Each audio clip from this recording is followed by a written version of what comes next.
Hey there, Mitty Skywax friends. How are ya? How are we doing? Hope you're doing well. This is just a little bit of a behind the scenes to begin, where we're looking at my idea for the Bad Omens inspired collection. It's a collection. Yes, multiple pieces, as you can see. But this was inspired by Bad Omens. The Death of Peace of Mind literally hit me out of nowhere. But as you can see, I'm just kind of showing here like where my ideas are coming from. So I'm going to take those two oval canvases and I am going to transfer these images onto the canvas. Should be interesting. I don't trust myself enough to be able to sketch directly onto the canvas. So what I've opted to do is just to go ahead and pre-draw, sketch out everything on this Bristol paper. It is nice and textured, and then I'm going to take tracing paper and I'm going to transfer the image. As always, the pencils I'm using are the Faber-Castells, and then I'm using my favorite Tombow pencil, whose name I always forget, but I do know it is a calligraphy type of pen.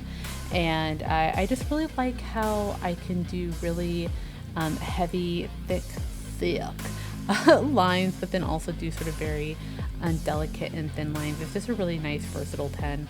I do, of course, I mean, I've said it before, I do prefer the Tombow pens, but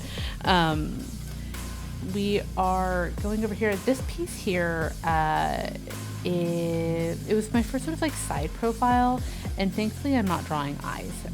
I was trying to make everything easy for me, but I had in mind to do like them blindfolded, because for me, whenever I listen to the Bad Omens, at least their more recent album, it definitely just feels sort of like this duality of like love, right?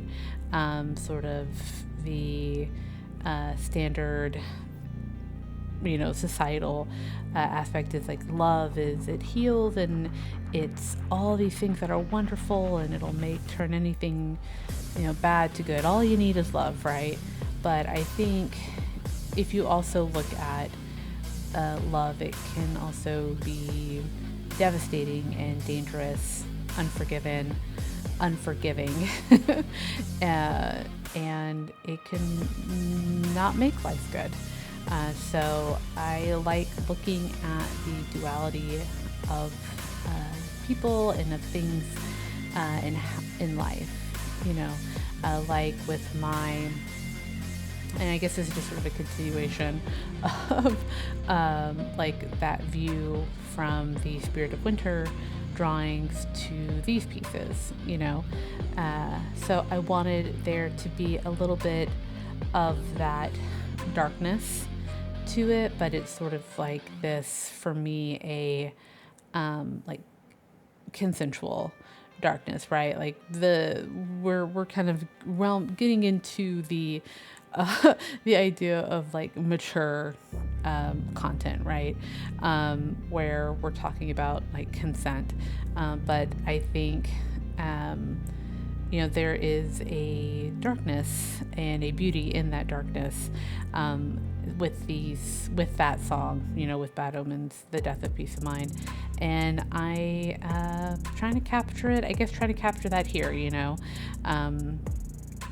with the whole idea of like love is blind, but also the ramifications of maybe not having or having maybe not having an open dialogue, or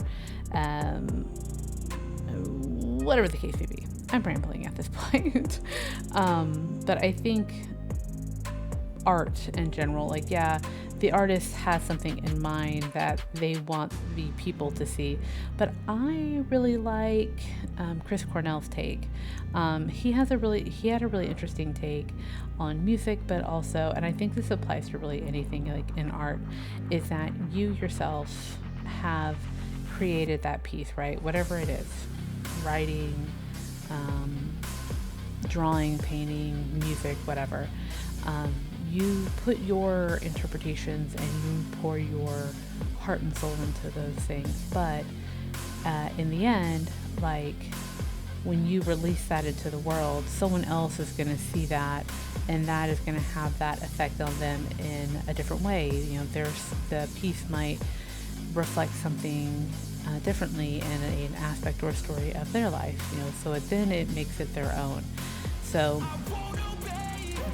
for me, I am sort of looking at this as a continuation of a storytelling of Bad Omens, the Death of Peace of Mind, and what it means to me is sort of the darker side of love.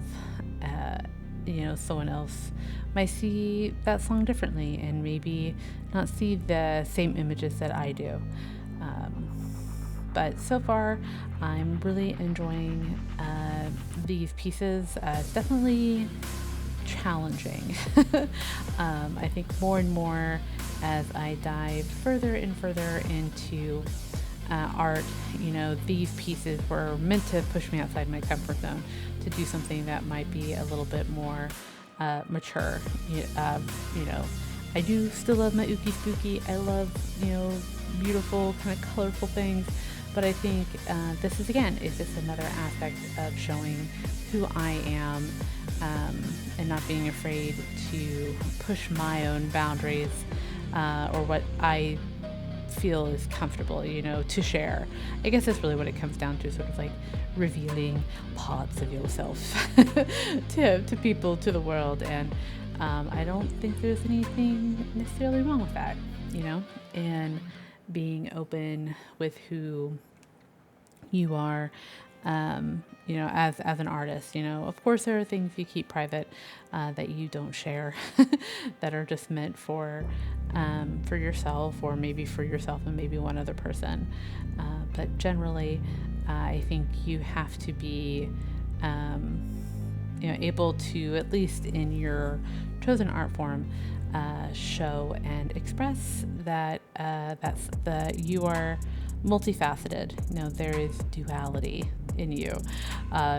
You can be a cute ooh-woo type of girl, but you can also be a swamp witch. Be a feral swamp witch.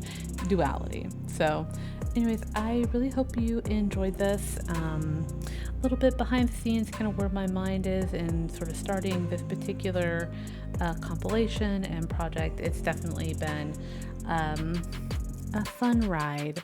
The next piece that I believe I recorded this will be me doing the tracing paper. So yeah. So I think we are about done here. So I'll go ahead and tell y'all, if no one's told you this today, I want you to hear from me that I am so proud of you. You are loved, you are valued, and you are allowed to hold space. Make sure you're doing something kind for yourself. And if you're ever given an opportunity to be a pirate, always and forever, be a pirate. All right, love you, bye.